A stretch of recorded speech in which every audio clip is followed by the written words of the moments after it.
You've been on stages of more than 300,000 people, Yep. right? Talking to them, and this backwoods Mississippi boy, Yeah, exactly, right. right? Absolutely. Straight out of prison with $90 to his name. There's a person that walked out of the system about 30 years ago.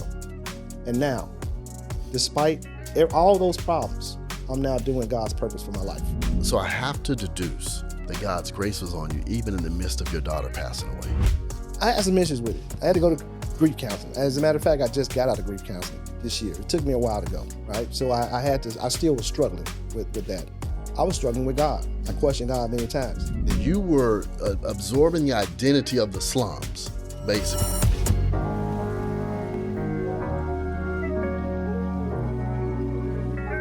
When it comes to bouncing back in life, after life has dealt you some major blows, nobody really knows it like me.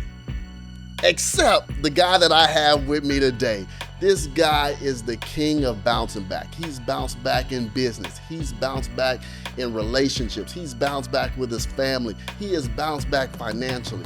And I am so honored to have my dear friend, my colleague, my mentor, everything else, man, whatever it is that he needs to be in my life, he has agreed and he has shown up in more ways than one. But most importantly, he's shown me more how to bounce back. So I want to welcome my dear friend, Mr. Marcus Wilson, here with me today. Marcus, welcome to the When All Hell Breaks Loose podcast. Hey, Chris, thank you, man, so much, man, for having me here. That's really a blessing. I really appreciate the opportunity. And you ain't even pay me for that for that introduction, Absolutely, man. right? You know, you got to take that down. That was like Chat GPT right there. I didn't see your tip cash out. I bet. Absolutely. All right, Marcus, man, let people know who you are, man, for those that don't know you. All right, my name is Marcus Wilson. I'm from, I was born in Chicago, but I was raised in the Delta, Greenville, Mississippi. So I'm the president and CEO of Intelligence Inc. and the founder of Bounce Back Organization. Okay, man, it's funny because you just threw something at me that I didn't even know. I knew we had the Mississippi connection because my family's from Mississippi, but my mother was also born in Chicago, right? And so it's like that whole transplant of people going up to Chicago, right? Absolutely. Right, that migration, right? And then some coming back to Mississippi, man. So tell me about growing up in the Delta. And I know what Mississippi was like, but most folks don't. We have pictures, but really tell us about, what it was like growing up. Absolutely. So my mom, had me when she was young. She was in school. So she was in Chicago. So I'm a Cook County baby. Okay. So she really couldn't take care of me because it's a kid having a kid. So my grandparents offered to raise me. So my grandmother took me to my grandparents and I showed up in the Delta. And I grew up in now Greenville, Mississippi, which there's not much going on. People don't even really hear. You may hear more like Jackson, Jackson State University, but you don't hear about Greenville, which is about 40 miles where Emmett Till was lynched. So in that world, there's not a lot going on. You don't see a lot of success for Blacks. Right. So when I grew up, I saw it had a very dim view of like Black success. I saw people go to school, get degrees, but then they would come back to Greenville, Mississippi, and it was like, why did you come back here? So I didn't understand that. I watched my mom get her bachelor's and master's degree. And I said, okay, you're here and we're living just over broke. So I didn't understand education as related to being successful. And see, a lot of people don't even realize that there were even policies in Mississippi back in the day that incented Black students to leave the state, right, to go get their education. I remember my father, he was actually a recipient of a special scholarship. And this is, before your time, but around probably the age of our parents and whatnot around that time, to where he was incented to leave Mississippi to really go get his education and really leave and not come back for the most part. And so for those that came back, there were no opportunities really outside of the traditional opportunities that you saw for Black people, which were helping others or serving others and whatnot. So you're now, what you're saying is that you're just seeing, people that are educated in Greenville. They're educated, but they're broke and struggling. Correct. So what'd that do for you? I didn't have a good view of it. And I said to myself, why do I want to go to school? Because I had the opportunity to get a scholarship and could have gone to Alcorn or Jackson or whatever case may be. But I said, why?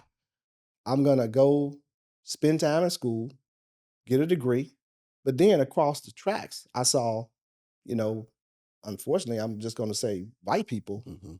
We didn't interact with them much. We didn't go to school with them. There were a few that went to our school, but primarily, there was the black schools and there were the white schools. That's how it was. I didn't realize that you could be really a black doctor. We had one, I remember his name, but in general, right? We didn't have black doctors. We didn't have black attorneys. I didn't see black attorneys. So when you look at attorneys today, we see a plethora of black attorneys, right? I didn't Mhm. see that. So I thought that you had to be successful.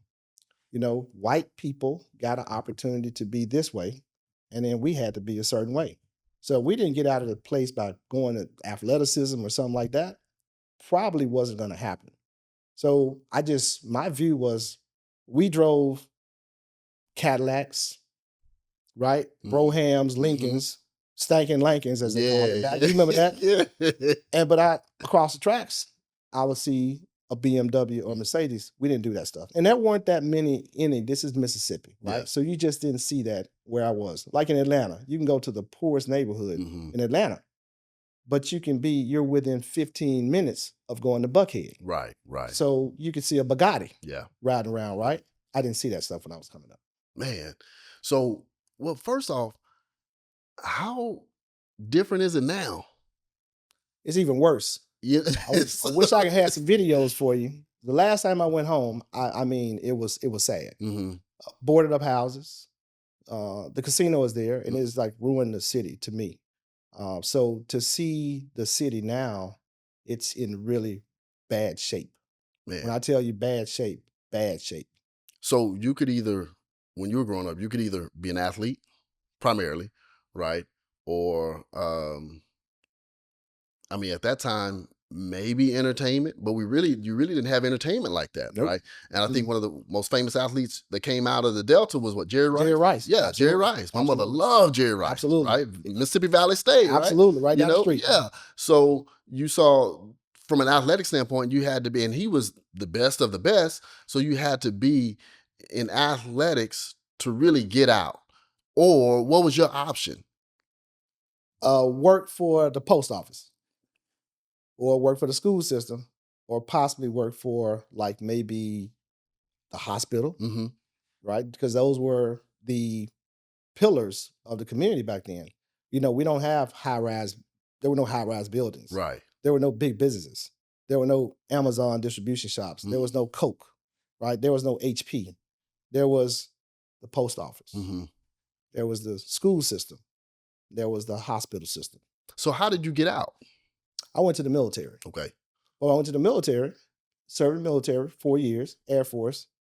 I was still broke. Mm-hmm. I was living in the barracks, right? Mm-hmm. I was making maybe $600 a month as an E1 through E3. Then, as an E4, got out, came to Atlanta. And what really turned me on to Atlanta was, I hate to say this, Magic Freaknik. City. No, Freaknik. Freaknik. And Magic City Close was enough. part of There it. we go. There we go. But during Freaknik, I went to Magic City. So let me tell you what happened, right? So I'm sitting in Magic City. Yeah. And that's true. Yeah. I'm sitting in Magic City, and I see guys next to me, and they're throwing $100 bills. I had never seen that. Mm-hmm. Wads of money.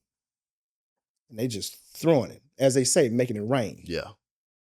So I'm like, man, what do y'all do? They looking at me like, man, you the police? Why are you asking all these questions? I said, man, I'm in the military. I'm just here for Freaknik. And they were like, oh, man, you're in the military. So they started getting me dances. And at that point, I said, that's me. That's me. The drug game. Mm-hmm. That's what I'm going to do. So when I went back to the military base, I couldn't wait to get out. That was me. Mm-hmm. So I kept in contact with those same guys. And I got here to Atlanta, and I found myself in that crowd of people. And away it went. And this is where all hell breaks loose. Absolutely. This is when all hell breaks loose. I mean, we could argue that all hell was already breaking loose, but it was your normal, right? It was your normal of seeing people educated but not being able to make it, right? And for some of us, that's just since it's normal, it's not considered all hell breaking loose. We just learn how to adapt. We just learn how to be good in those arenas. But now you out of the military, you in the drug game, and now your life is changing. What happens then? Well, keep in mind, I never had a dad Hmm. ever, right? So my dad died when I was young, but I still didn't know him regardless. So I ended up going to a funeral of a stranger that I literally didn't know. So I didn't know how to feel then. So you're talking about a person never having any guidance, never had guidance. I was always trying to figure things out on my own. My mom's in school. I'm being raised by grandparents that are older. My grandfather dies. I don't have a father. So for me, I'm always in how does this stuff work mode. So I started taking on identities because I didn't know who I was. Hmm. So I don't know if you ever understand when you look in the mirror and you don't know who you are, what you're supposed to do. If you don't know who you are, then you don't know who you are not. And that was the key. I couldn't figure out what should I be doing. Should I be this? I know I can do stuff in school. I've been to the military. I've had clearances and all this stuff, right? So I know I can do technical stuff, but I don't think I can make money. Mm. And I'm sitting next to people and they're making money and they're throwing it away because they can go get it again, Yeah. right? And that intrigued me. So being around them, I felt like I fit in. I absorbed their identities. Hmm. I don't know if you ever felt like that, where you are hanging around people and you want to become them because you've never ever had your own identity. Yeah.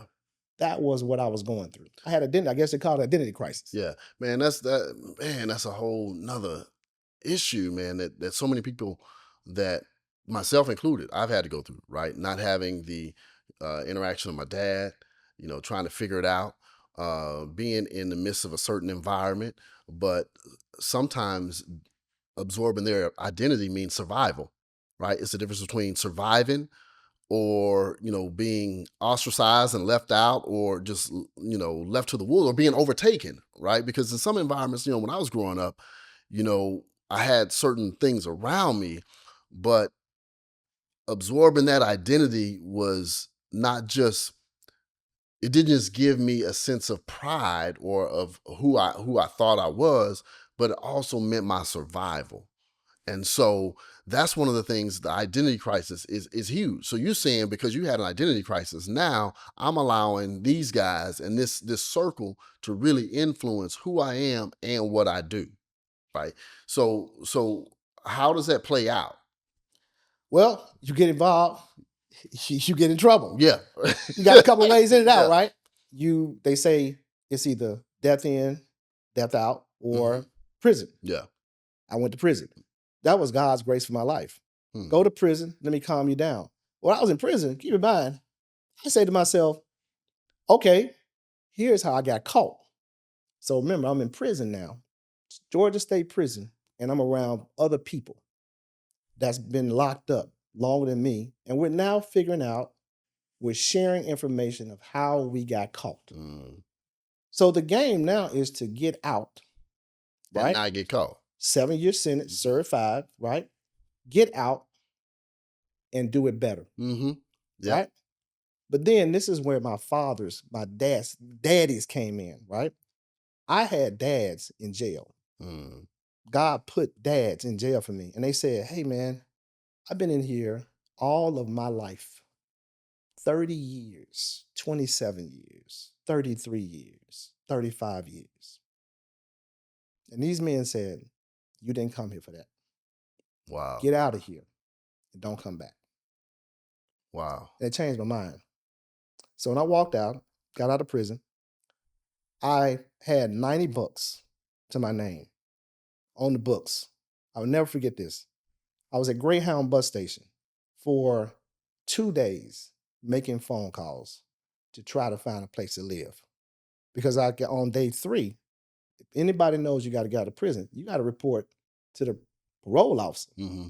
you got to give them one thing that's very important: an address. And I didn't get a halfway house. Mm-hmm. So a lot of people get halfway houses. I didn't get that. So I got let out, and I'm like, okay, I need a place to stay.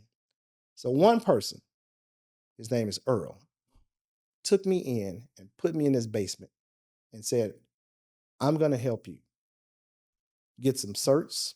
I'm going to help you do this IT thing, right? Mm-hmm. This is why IT was very like near and dear to me, because it's how I basically changed my life. Without him, and I remember him saying, you can bounce back from this Mm-hmm. if you put your mind to it. That's all you got to do. You got to have faith in yourself, and you got to be disciplined. So one word that resonates with me all my life has been discipline, Mm-hmm. right? Discipline, discipline. I have to say no to this. I got to stay in all weekend, and I can't go out and party. I got to get certs. I got to read. Back then, there was no, when I was doing IT, remember, there were no PDFs, Right. right? There was no internet. Yeah. You got to There get was the a book. book. You remember? Yeah. You go to Barnes and Nobles, Yeah. and I ain't have no book money. Right. So I go to Barnes and Nobles and sit there, right? Mm-hmm. And open the book and come back and remember the page and come back and get that same book, hoping nobody bought it. Wow. And I was studying for my certs out of the Barnes and Nobles of the world by going in reading books that the Microsoft certifications, the Cisco certifications, those was all books. There were no PDFs, right? Man. They didn't have that. They didn't have that stuff back then. Yeah. So you just hit on something. You said one person named Earl. Yep. Now, but in that you said, it was God's grace, really, God really, his wake up call to you. It was. That really took you to prison. God's grace kept you in prison, right? You have fathers in there really now helping you change your mind and say, look, I ain't coming back, right? And then Earl, I don't know what the relationship was before you went in to Earl, but, really God's grace there. So what I'm hearing is even in the thick of all hell breaking loose for you, you're in the trenches. God's grace kept you. Man, I just want to pause right there and just really reflect, because there are people right now that's watching, right? There are people that's watching and they are sitting here feeling like they're hopeless. They're feeling like all hell is breaking loose. They have lost control. They don't know which end is up, and they're experiencing everything. And then somebody comes and says, hey man, even when I was in prison, God kept me, and I don't know about you, but for me, that would give me hope, right? Because, thank God, it was God's grace that kept me out of prison, but even in the midst of that, man, I mean, so I just want to pause and reflect on that, because that's a part of your story that we've talked a lot, but I ain't never heard about Earl. I ain't never heard about, the fathers in prison and things like that. So I just want to pause right there, just let somebody know that no matter what you're going through, no matter where you are, no matter what circumstances that you are experiencing right now, God's grace can keep you through. God's grace can cover you. And trust me, God, if you continue to be disciplined and focused and steadfast, God can help you bounce back. He's already covering you in the midst of this season. So I'm just wanting to stop and pause and let whoever is watching know that no matter what you're going through, God's grace is covering you. Absolutely. So with that being said, Marcus, all right, so you now taking your certifications for Microsoft certifications, Cisco certifications. That's IT speak for people that don't know it, right? But so now what are you experiencing? But it doesn't. Don't start there, right? Keep in mind, I have one roadblock. I got a felony. Right.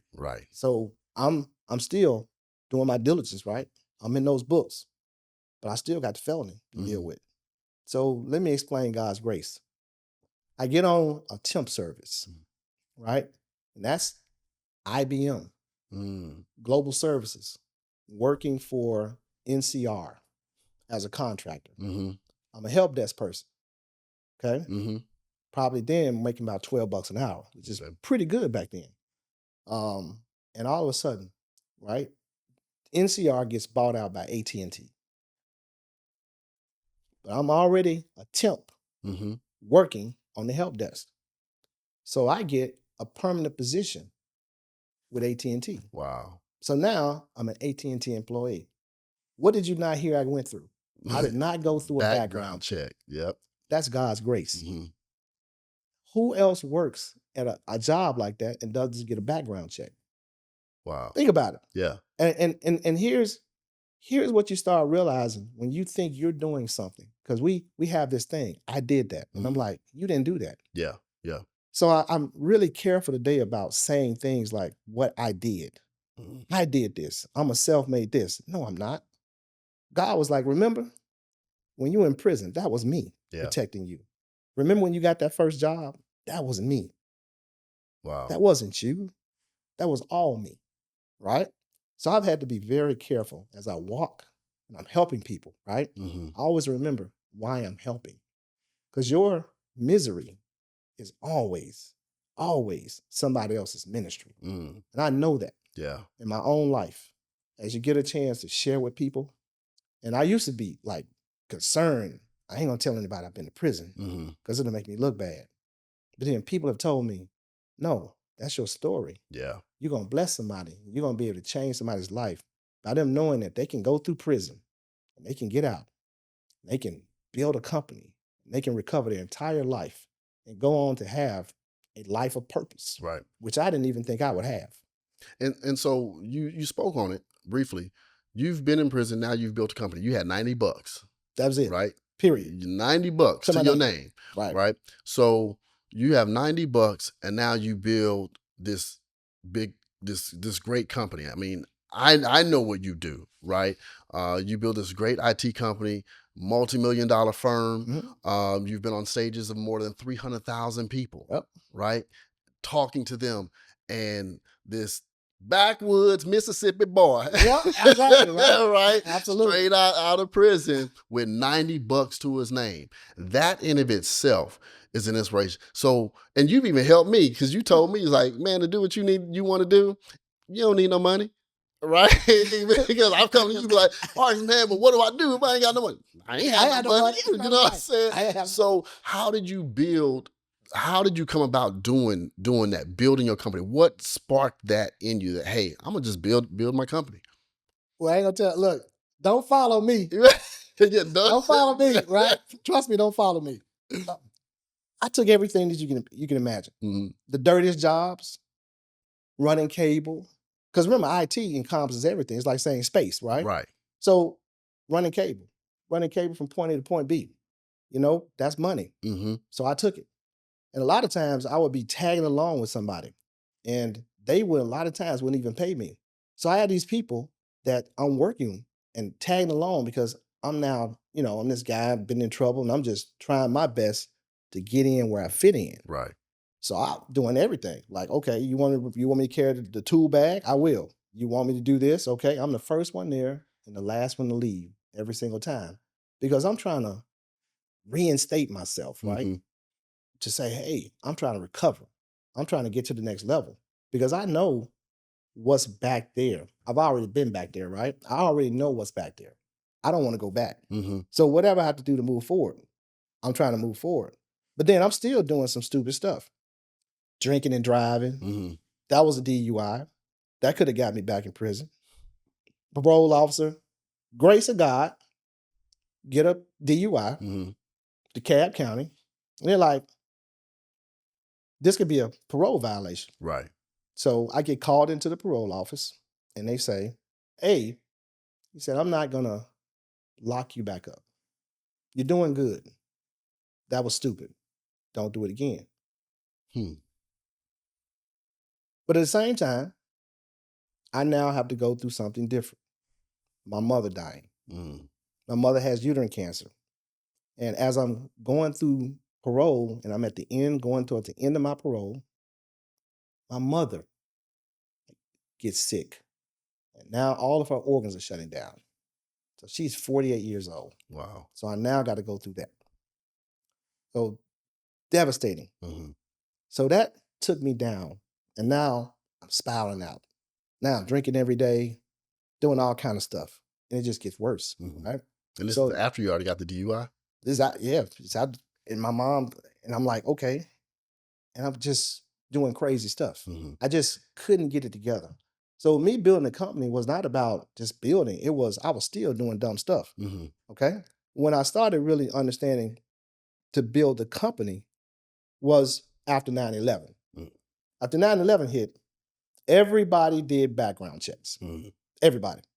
So now I would go to get a job and they say, no, can't hire you. You have a background. That became the issue. Wow. So I've just lost my mom, right? 9/11, my mom dies in 2000. September 9/11 is Mhm. 2001, right? Mhm. So it just keeps going. And 2005 is when I started intelligence Mhm. because I woke up and said, you're going to go back to prison or you got to make this thing happen. And I did. So you had no choice. I had no choice. So people who are entrepreneurs, they have business plans. I had a plan of desperation. Yeah. There's a difference. I didn't have a business plan. I was desperate. Period. I was lost. I said, man, you're in trouble. Mhm. So I started working my butt off. And I built and I got my first contract and I just kept doing work or first customer, so to speak. And then that equates to contracts, etc. And you keep building and you never look back.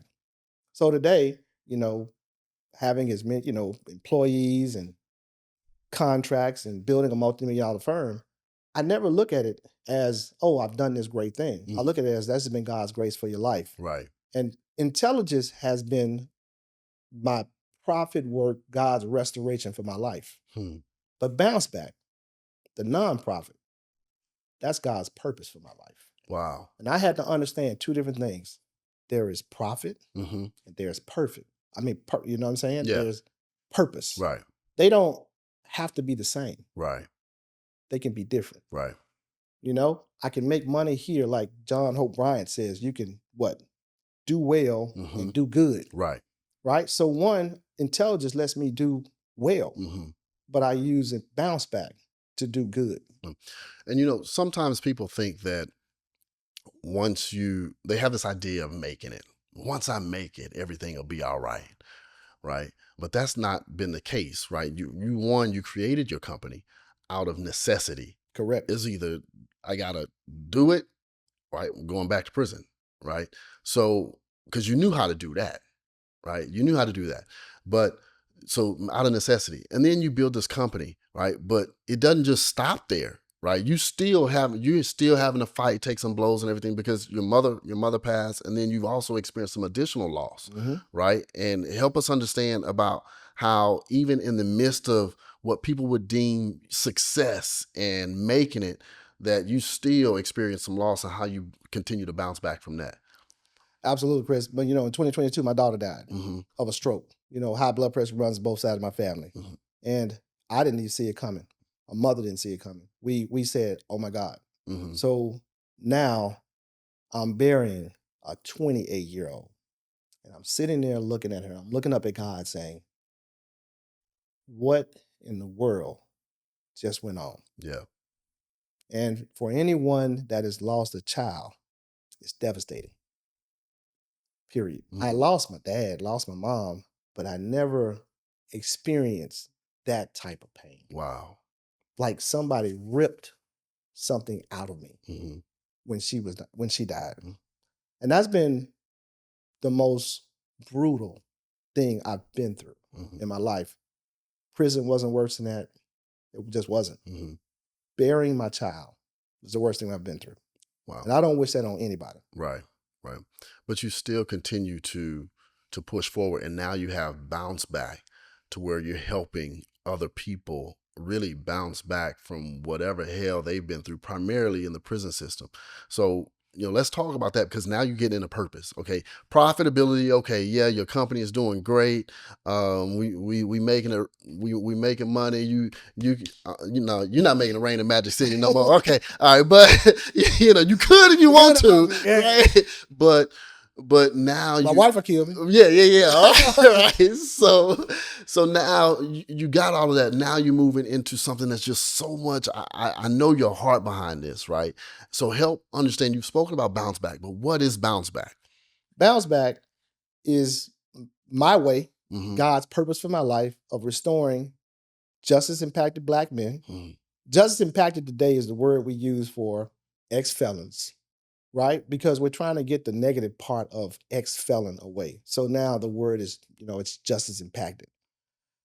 To give them technical training, right? And give them an opportunity to have a marketable skill set where they can thrive, Mm-hmm. right? So you take somebody out of the system, give them an assessment test, understand if they have a technical, right, aptitude, and give them training, and in hopes of getting them a job, or at least putting them on a pathway of either building a business one day where they can go start their own and do some type of consulting. But why? Because we make up, Black men, if people don't know, we make up 60% of the prison system. Wow. Period. But we don't make up 13% of the population, but we make up 60% of the prison system. Mm-hmm. We are the product. Mm-hmm. And there's a problem that needs to be addressed. And let me explain what that does. That's so much more than just being an ex-felon and talking about that. Do you know how that impacts the Black community? Yeah. Do you know what that does to a household when dad goes to prison and there are 2 kids left for the mother to fend for herself? With 2 kids sitting there, where's my dad? Mm-hmm. My daughter was born while I was in prison. Wow. Luckily, I got out and had the chance to restore that relationship. How many kids won't have that opportunity? And you didn't go back. I didn't How go many back. people go back? A lot, right? I think there's a 60%, Mm-hmm. a little over 60% recidivism rate, Mm-hmm. which is ridiculous. And what I have really attributed that to is lack of skills. I was looking at the Georgia Department of Correction report, okay? And there's a section in there, and it gives you these percentages, and you can download it from their website. So this is public information. And what I looked at is the ages between 17 and 19, there were like 300 or so people that had gone into jail, right? That were locked up. But then when you get to 21 through 24, it went to several thousand. And that kind of tells me you may be a pattern where you see us graduating, not doing anything, and then trouble is always waiting for you. Right. You don't have to find trouble. It will find you, right? And then we're seeing this pattern of, if you don't go to school, if you don't go to the military, if you sit around and don't do anything, you with mom and dad and you just sit at the house every day at the crib chilling, trouble finds you. And prison is waiting on you. Earlier we mentioned some stocks, right? Prison stocks. And these prisons, I won't say them just out of respect, I won't say the names of them, right? But these prison stocks, doing what we see right now with the stock market crashing. Yeah. And let's back up. Let's explain to people what prison stocks are. All right. Gotcha. Right. Gotcha. Because, they may not understand exactly what prison stocks are, because the prison system has been largely privatized. Absolutely. Right. So that means private companies are running, basically building, and like you said, we're the product, right? Building prisons, servicing prisons, and everything else in the prison, right? And managing prisons. So there is whenever you talk about companies, there is a profit loss, right? Just like in your home, right? Profit loss. The goal of the company is to make profit, right? You have investors that invest into that and hope that you make more profit because they get paid dividends, right? So that is the nature of any stock. And so we have prison companies that are being traded, right, on the markets, on the exchanges, right? And their aim is to make profit. Those are prison stocks. Now go. That is correct. Right? And those prison stocks, unfortunately, we are the product. Yes. And if you look at what's going on in the market, those stocks have very little volatility. Like if you look at it, Amazon or Meta, these stocks are taking a beating. right? Mm-hmm. Some down, Tesla's down, what, 20%? You hear it. He's losing Billions. billions. Mm-hmm. But those prison stocks, And gradually increasing. absolutely, Mhm. because we are a product and we are recession proof. Wow. That's sad. Wow. Wow. So because of that, and then there's another statistic you talked about in our private conversations about people going back. But what's the real reason that most people go back? Like, what are some of those top reasons that people go back? No hope. Yeah. No hope. Yeah. If I don't have, what does it say in the Bible about vision? Mhm. Where there's no vision, The people perish. there's no vision. Mm-hmm. We talked about the kids being left behind and abandoned by the dad, Mm-hmm. like in the slave days. I'm from Mississippi, Mm. so I understand my history, right, of slave trade and how it worked. I take the father away from the house, and I break the house.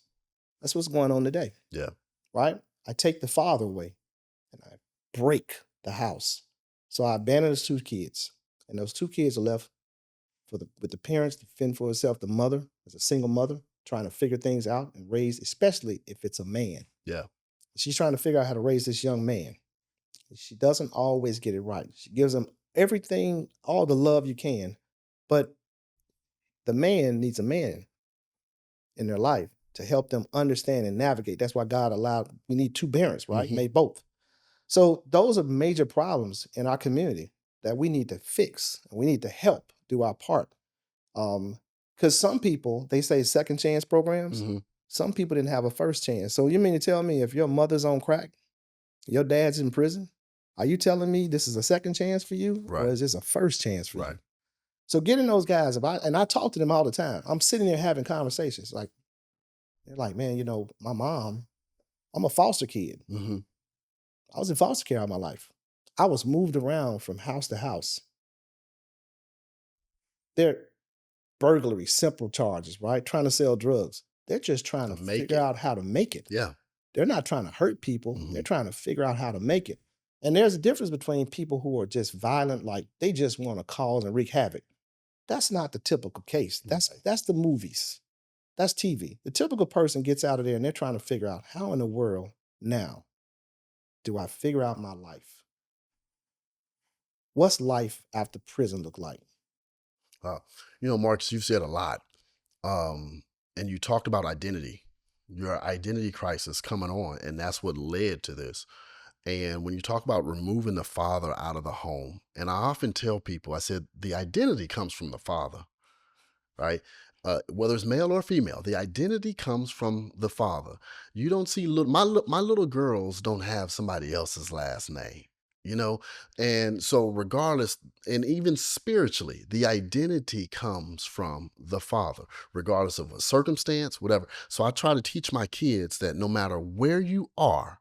And it's a little easy because my last name is King, right? But no matter where you are, no matter what you're going through, you are a king. My son. This is your identity, and this is what this means. You are a leader and a role model, and you are not a follower, and you influence and you change the landscape, and you do this. And I put the possibility so that whenever they feel like they're hopeless, like my oldest daughter, she was on the show not too long ago. She had to go out on her own. But when she went out on her own and things were going on, she had to tap in. Well, my daddy taught me I'm this. My daddy taught me this is how I navigate. And what that identity does, there's another thing that the identity does. It allows you to set parameters, right? It sets boundaries on who do I need to deal with and who don't I need to deal with. Because kings don't run over here, right? Princes don't run over here. Royalty don't run over here, right? I might, if I visit, it's really to change the landscape. And now I'm hearing that over time, you didn't know who you were, right? Yeah. You were absorbing the identity of the slums, basically, of the environment. And later on, some people spoke into your life and you were like, nah, I ain't got to do this. And now you have created within yourself, say, this is who I am, regardless of my past. But even in that, Marcus, you've told me how people tend to call you a success, right? And how you really don't like, you know, that phrase on you're not successful or whatever, like in everybody's terms. And I'm hearing because they look at success based on profitability Absolutely. and accomplishments, attainment, materialistic things. But now you're running a whole different race because a new identity says that my purpose drives me. So I'm really inspired just in this conversation. I always get inspired, I always get hyped when we talk, Oh. right? But I want to ask you, bounce back. Mhm. It's what you're passionate about. God's grace has been on you all this time. And so I have to deduce that God's grace was on you even in the midst of your daughter passing away. Absolutely. Is this also an example of God's grace bringing you to purpose to fill some voids that you may have experienced during that loss? I had some issues with it. I had to go to grief counseling. As a matter of fact, I just got out of grief counseling this year. It took me a while to go, right? So I had to, I still was struggling with that. I was struggling with God. I Mhm. questioned God many times. But then it goes back to God's grace. Remember, he's not a genie, Right. right? He's not a genie. You can't rub the side of a, lamp Mm-hmm. and all of a sudden he pops up. You got to take the good with the bad. You got to realize life's gonna life. And that's what I had to realize, right? God's grace has protected me and restored me and gone through so much. He's not trying to hurt me. Life is life. She had high blood pressure. What I had to accept it wasn't God. Mm-hmm. It was a condition, Mm-hmm. right? And I have to really understand that. Like my life, I went in and out of trouble. My whole 20s, in and out of trouble. So was that God or was that me? Hmm.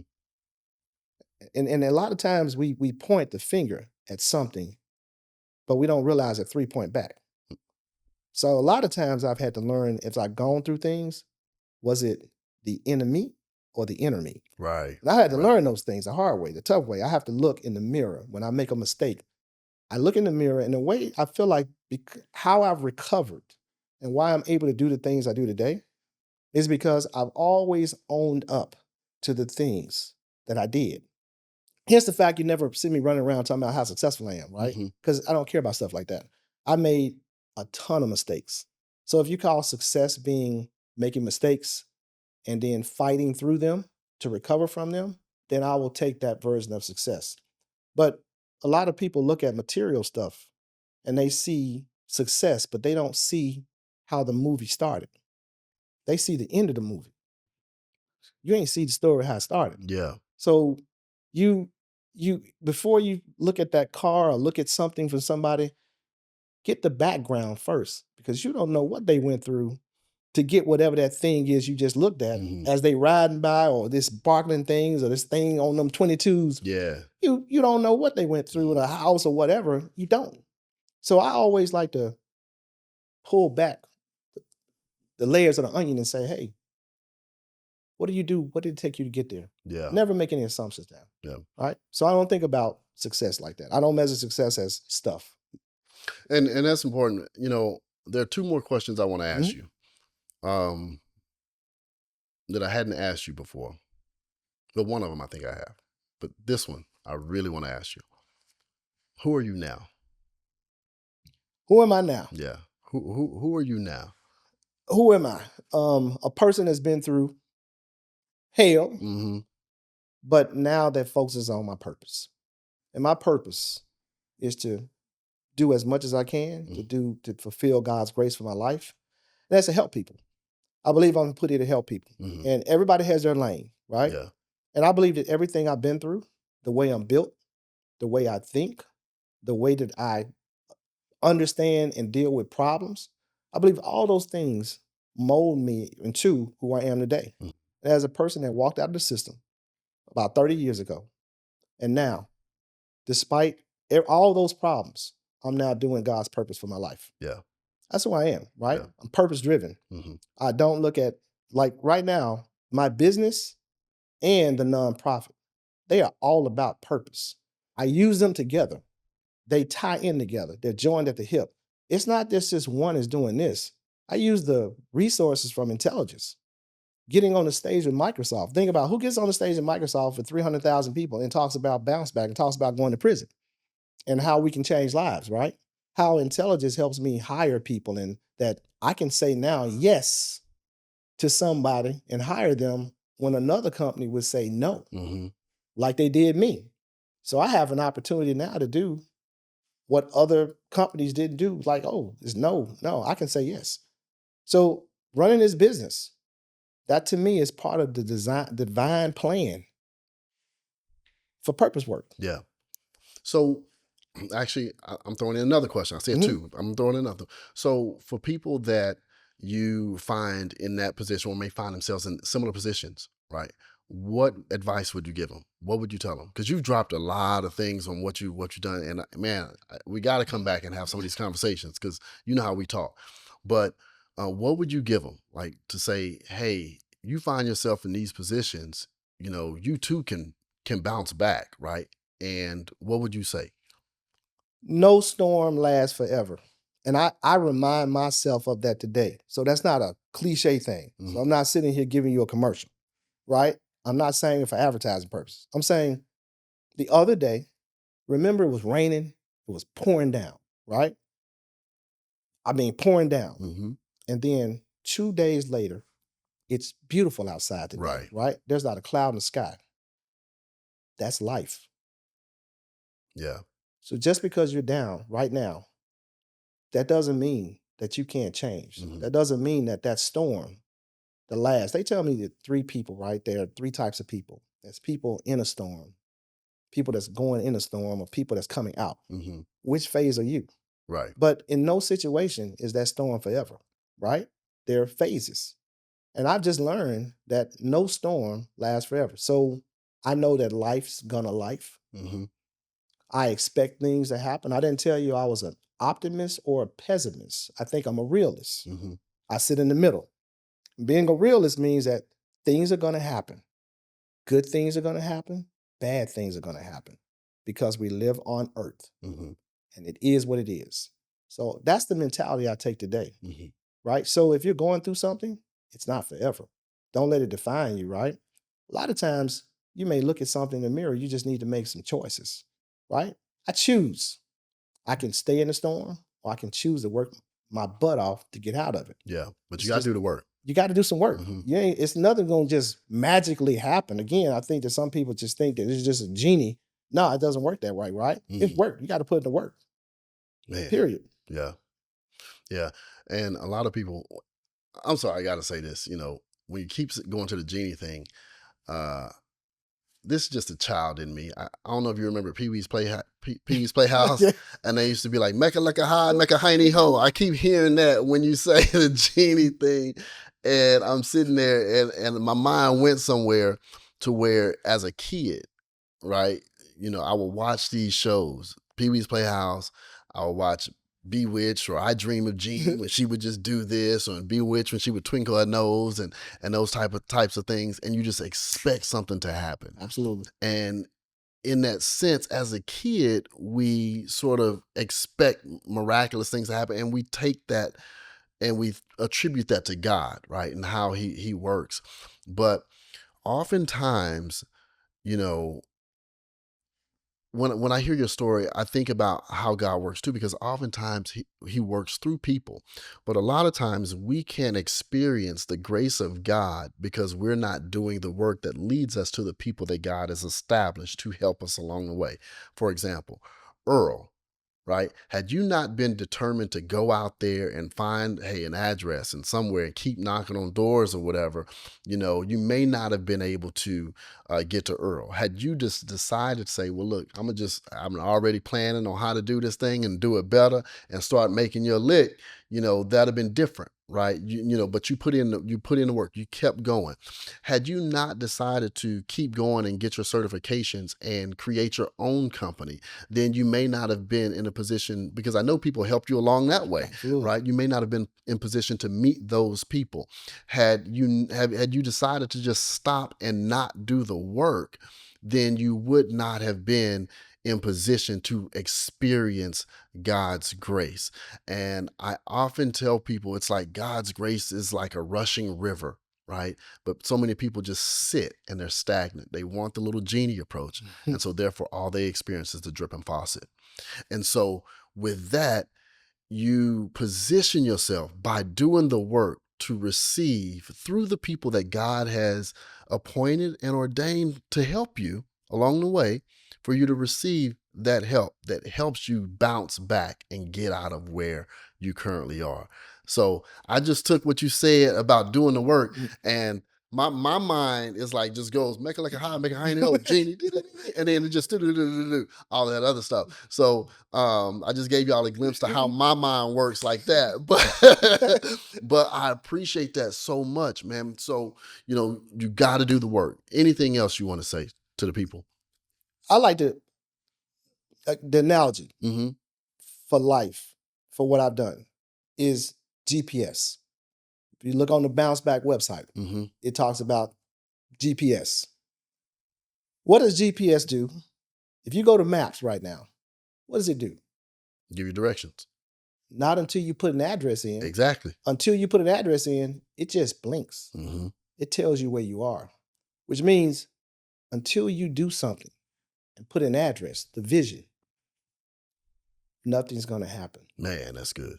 It's never going to give you a direction because you haven't put in an address, which means if you want to do something, you got to visualize it, right? You got to say, hey, and even though this is where God's really, the faith and grace comes in, because I'm building stuff, I'm running this company. I promise you, I don't even know what I'm doing. Mm-hmm. I don't know nothing about marketing. I don't know anything about, so to speak, formal sales. Mm-hmm. I could not even read. I didn't know how to read a P&L statement. Mm. It's a P&L statement, Right. right? I remember sitting in these high-end, so I'm running this company and I'm sitting with other entrepreneurs and they're far more educated than me. So I'm intimidated because they're running what's above the line, what's below the line. I'm like, what do those terms mean? And I'm embarrassed. I remember leaving out, being embarrassed, not answering any questions to anybody because I was embarrassed because I did not understand what those terms were. What's a chart of account? Mm-hmm. An account. I didn't know what that meant.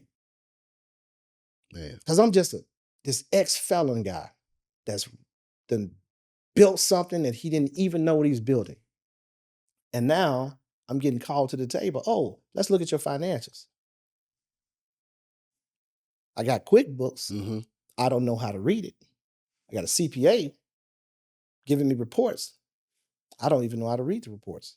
So I had to stop what I was doing and attend every type of class you can imagine just on reading P&L statements Wow. and balance sheets. Tuck Business School. I went Morehouse, right? The innovation class, right? I'm doing everything I can to make sure that I am following and stepping forward to learn. So my journey has just started. I'm still just learning stuff. Man, that's right. good. I'm never going to stop learning until I guess I die, because today I'm still learning. Mm-hmm. Right? It never ends. The next challenge, we're just on to the next challenge. Right? So for somebody that maybe helps you, never stop. Yeah. So I've just said I'm a student of continuous learning. I'm never going to stop learning. Life's never going to stop being life. And I just got to continue to move forward. And that's how I look at things. Man, this is perfect. Mark, you've dropped so many gems. Man, I appreciate it. I always gather something from when we talk.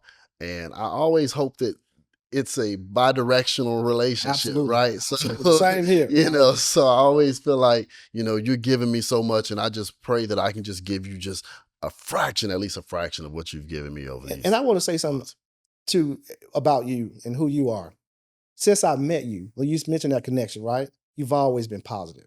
It's always been a blessing. Even you come into the body office, right? It's the positive conversations. It's always the trying to get better, go to the next level. Always, right? We all have our issues, right? Mm-hmm. But I'm always glad to be around you. It's always a blessing. And I mean that from my heart. So being here is a blessing to me. Man, And I thank you. appreciate you thinking of me in that manner to have me here. And that means a whole lot to me. And I really appreciate you from my heart, everything you're doing, everything you're going to do, and everything we're going to do together. I really appreciate that. Man, thank you so much, man. Marcus, that touches me, man. I've cried on the show before, and I'm not going to do it. We You're not got gonna do tissue that. over here. I'm not going to do it this time. But Marcus, man, as we close out, tell the people where they can find you. Well, you can find me on LinkedIn, and I think the LinkedIn is going to be put on the link for the after the show, so that would catch me on LinkedIn, right, as intelligence. But go from there. Good deal. Marcus, thank you so much.